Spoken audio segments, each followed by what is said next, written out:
Hello everyone, welcome to our YouTube channel.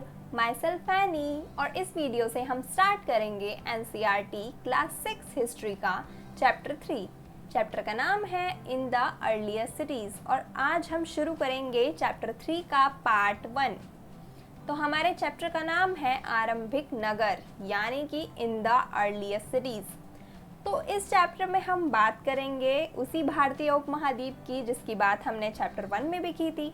Chapter 1 में हमने क्या देखा था कि भारतीय उपमहाद्वीप में कैसे रहते थे लोग। जंगलों में रहते थे, इधर उधर घूमते थे, खाते पीते थे। फिर हमने चैप्टर 2 में क्या जाना कि अब इंसान ने खेती करनी शुरू कर दी है, पशुपालन शुरू किया है और एक सेटल्ड लाइफ जीनी शुरू की है। और अब हम आगे चैप्टर 3 में क्या जानेंगे कि इसी भारतीय उपमहाद्वीप में जो लोग पहले जंगली जानवरों का शिकार करते थे, जंगलों में रहते थे, अब वो शहरों में रहना शुरू करते हैं।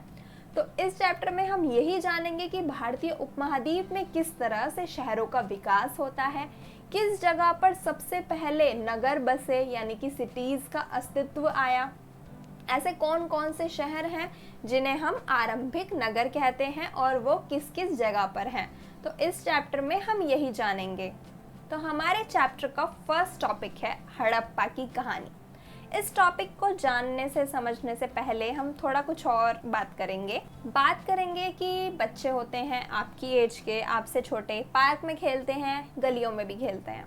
तो कभी खेलते हुए इधर उधर आपने अपने आसपास कहीं ऐसा कोई घर, ऐसी कोई इमारत देखी हो जो बहुत पुरानी हो, एक खंडर की तरह हो। किसी ने देखी होगी और हो सकता है किसी ने ना भी देखी हो। जिसने नहीं देखी हो वो थोड़ा सा इमेजिन कर लेंगे। चलो हम देखते हैं एक खंडर के बारे में। तो वो बहुत पुराना घर है, एकदम टूटा फूटा दीवारें हैं, वहाँ पे टूटी हुई दीवारें हैं, टूटी हुई छत हैं, जाले हैं, बहुत गंदा सा है। तो क्या वो खंडर, वो इतना पुराना, सालों पुराना घर किसी काम का है? क्या वो हमारे लिए इम्पोर्टेंट हो सकता है? हाँ, इस टाइप के घर, इस टाइप के खंडर हमारे लिए बहुत इम्पोर्टेंट हो सकते हैं। और वो कैसे, अब हम जानेंगे इस टॉपिक में। भारत में सबसे पहले रेलवे लाइन का काम शुरू होता है, रेलवे की शुरुआत होती है। तो रेलवे लाइन का काम शुरू होता है आज से 150 साल पहले लगभग, यानी कि 1856 में। तो इंजीनियर्स रेलवे लाइन के काम में लगे होते हैं। अब रेलवे लाइन के काम के लिए ईंट, सीमेंट, लोहा, इन सारी चीज़ों की ज़रूरत होती होगी। तो उनको वो एक जगह से दूसरी जगह पर ले जाना पड़ रहा था। मजदूरों की हेल्प से, लेबर्स की हेल्प से ये सामान की आवाजाही हो रही थी। तो इंजीनियर्स को वहीं पास में जो उस समय का पंजाब है, उसमें आज का पाकिस्तानी क्षेत्र भी आता है। तो इंजीनियर्स को हड़प्पा पुरा स्थल मिलता है। अब हम हड़प्पा को पुरा स्थल क्यों कह रहे हैं? पुरा स्थल हम हड़प्पा को इसलिए कह रहे हैं क्योंकि वहाँ से हमें ऐसे अवशेष मिले हैं जिससे हमें इतिहास जानने में मदद मिली। और ये हड़प्पा है कहाँ? आज वर्तमान पाकिस्तान में हड़प्पा है। जो कि मैंने आपको बताया कि जो पंजाब में रेलवे लाइन का काम चल रहा था, तो उस समय का जो पंजाब था उसमें पाकिस्तानी क्षेत्र भी आता है। एक बार हम मैप पे देख लेंगे। तो ये हमारा भारत है और ये वाला जो इलाका है वो पाकिस्तानी इलाका है। तो यहीं कहीं हड़प्पा क्षेत्र है जिसमें ये पंजाब का इलाका भी आता है और हड़प्पा भी इसी पाकिस्तानी पंजाबी क्षेत्र में है। तो इंजीनियर्स को क्या मिलता है? हड़प्पा पुरा स्थल। और वहां से उन्हें क्या मिलती हैं? ईंटें। और वो देखते हैं ये ईंटें तो काफ़ी अच्छी हैं। इंजीनियर्स को ईंटें कहाँ से मिलती हैं? हड़प्पा में एक खंडर से। तो हमने अभी बात की थी कि खंडर हमारे लिए इम्पॉर्टेंट हो सकते हैं। तो यहाँ देखो ये खंडर इन इंजीनियर्स के लिए कितना इम्पॉर्टेंट निकला। एक तो ईंटें मिल गई यहाँ से, और हमें यहाँ से अभी एक बहुत इंटरेस्टिंग चीज़ भी पता चलेगी कि ये जो हड़प्पा है, यहाँ से जो खंडर हैं, जितनी भी यहाँ पे इमारतें हैं, वो हमारे इतिहास से रिलेटेड हैं। यानी कि आरंभिक नगरों का यहाँ पर विकास हुआ है। जो शुरुआत में मनुष्य रहते थे उन्होंने ये इमारतें बनाई थी जो आज यानी कि उस समय पर खंडर बन चुकी थी। तो इंजीनियर्स को हड़प्पा खंडर से क्या मिलती हैं? ईंटें। और वो इन ईंटों का यूज़ करते हैं अपने रेलवे लाइन के काम में, जो कहाँ चल रहा होता है, पंजाब में, क्योंकि उन्हें तो ईंटें मिल गई, अब उन्हें बहुत दूर से ईंटें लानी नहीं पड़ेंगी।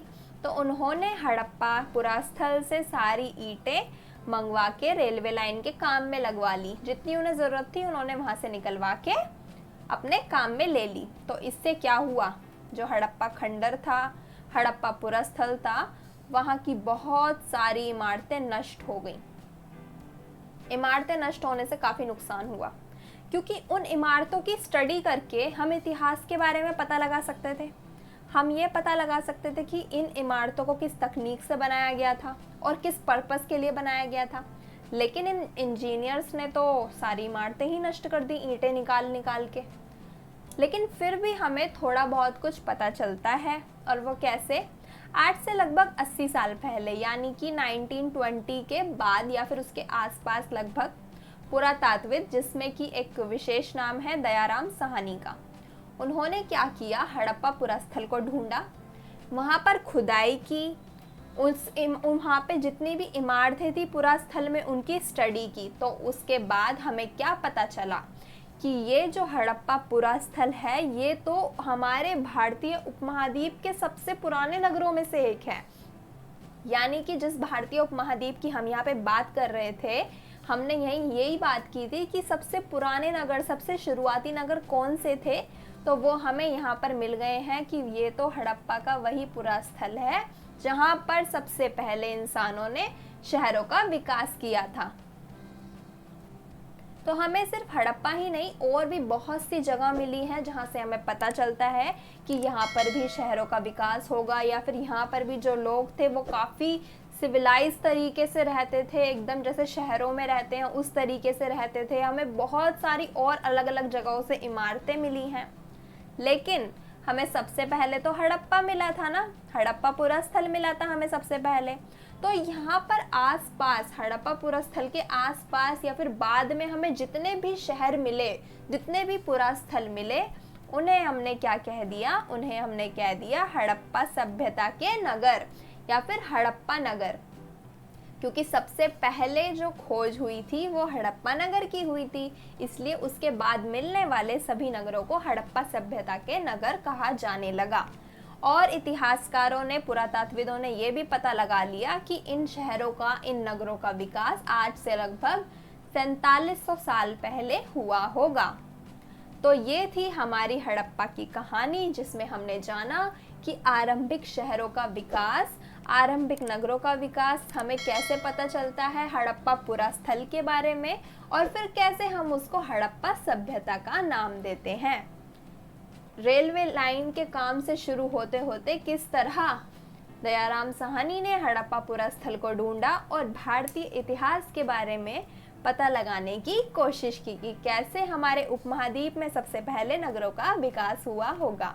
तो इस टॉपिक के लिए इतना ही। अगर वीडियो पसंद आए तो लाइक ज़रूर करना, चैनल को सब्सक्राइब कर देना अगर अभी तक ना किया हो तो, और हमारे सोशल मीडिया अकाउंट से जुड़ने के लिए आप हमारे पेज को भी फॉलो कर सकते हैं।